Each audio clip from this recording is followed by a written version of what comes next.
బయట రీల్స్లో అందరూ సూపర్ రెస్పాన్స్ నాకు 40K సేల్స్ అంటారు. కానీ లోపల రియాలిటీ వేరే ఉంటుంది. ఆర్గనైజర్స్కి కావాల్సింది స్టాల్ రెంట్ మాత్రమే. వెండర్స్ గురించి వాళ్ళకి ఆలోచన లేదు. ఒకే ప్రోడక్ట్కి 10 మంది వెండర్స్ని తీసుకొచ్చారు. కాంపిటీషన్ ఎక్కువ, కస్టమర్స్ తక్కువ. ఒక ఇద్దరు తప్ప మిగతా అందరికీ గిరాక్ కూడా రాదు, రెంట్ కూడా రాదు. ప్రాఫిట్ సంగతి పక్కన పెట్టండి. ఎక్స్పో ఆర్గనైజింగ్ అనేది ఇప్పుడు పెద్ద బిజినెస్ అయిపోయింది. మీ కష్టపడిన డబ్బుని అస్సలు వేస్ట్ చేసుకోకండి. లలిత కళా పరిషత్లో స్టాల్ తీసుకునే ముందు ఒక్కసారి కాదు 10 సార్లు ఆలోచించండి.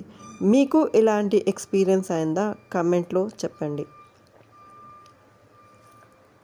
నేనైతే ఈ వీడియో కొత్తగా ఎవరైతే స్టాల్ తీసుకోవాలి అని అనుకుంటున్నారు చూడండి, వాళ్ళ కోసం అయితే చేశానండి.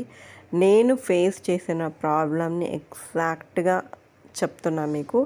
వేరే వాళ్ళకి బిజినెస్ అయి ఉండొచ్చు, నాకైతే అసలు ప్రోడక్ట్ ఎంత తీసుకెళ్ళినా కూడా అసలు విజిబిలిటీనే లేదండి. ఇంకో మాట చెప్తున్నా, అసలు మీకు లలిత కళా పరిషత్లో బయట స్టాల్ ఇస్తామంటే అసలు ఒప్పుకోకండి, వెళ్ళడం వేస్ట్. బయట అసలు ఏ మాత్రం మీ ప్రోడక్ట్ విజిబిలిటీనే ఉండదండి. ఊరికే మీరు దోమలు కొట్టుకోవాల్సిందే, అంటే గొర్రెల గుంపులో కూర్చున్నట్టు మీ ప్రోడక్ట్ని వేసుకొని కూర్చోవాల్సిందే. ఇదైతే రియాలిటీ. నాకైతే తెలియక వెళ్ళాను. ఇంకోసారి ఇలా గొర్రెల గుంపులో అయితే నేను చచ్చినా వెళ్ళనండి, అంటే బయట మటుకు అస్సలు వెళ్ళను. That's it for today.